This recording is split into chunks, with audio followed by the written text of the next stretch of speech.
Banking, the greatest scam on earth. Thomas Jefferson said, "I believe that banking institutions are more dangerous to our liberties than standing armies. If the American people ever allow private banks to control the issue of their currency, the banks will deprive the people of all property until their children wake up homeless on the continent their fathers conquered." Jefferson's warning is already here. 40 million Americans are living on food stamps. Millions more are now homeless, living in tents, all because of one institution, the Federal Reserve System. The Federal Reserve is a group of private bankers who have stolen the money creation process from the American people. Most people still believe the Fed is an agency of the government working in our best interests. It is not. There is no greater form of evil in the world today, so let's explore the banking scam. None of us have ever been taught anything about money.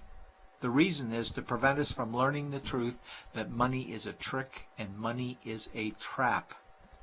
When solving any crime, there's a universal truth: follow the money, but with the banking scam, follow it backwards.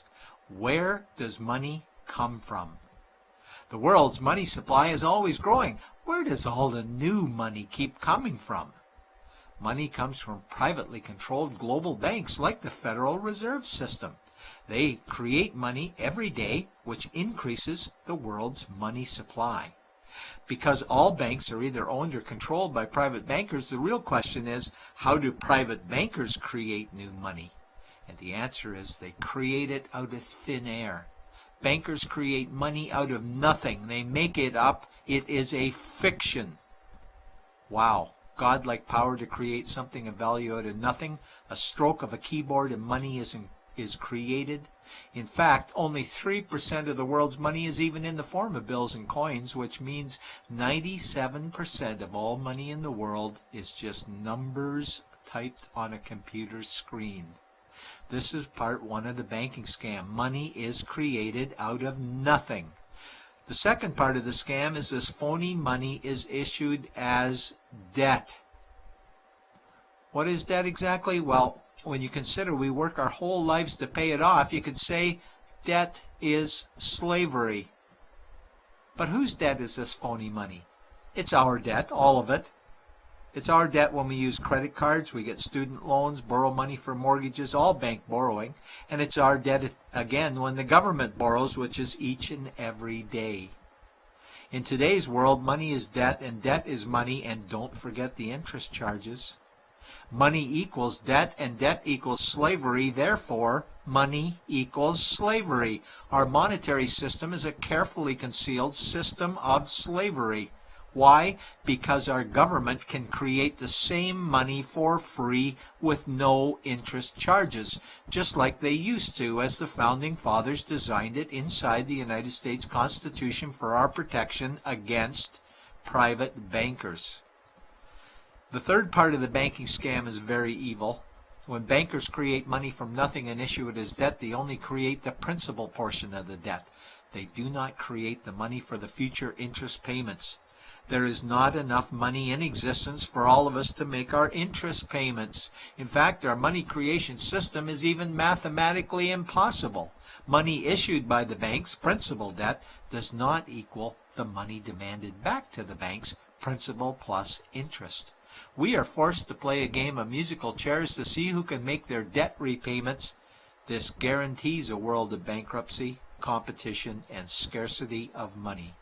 For example, we go to the bank to borrow money for a house, let's say $100,000.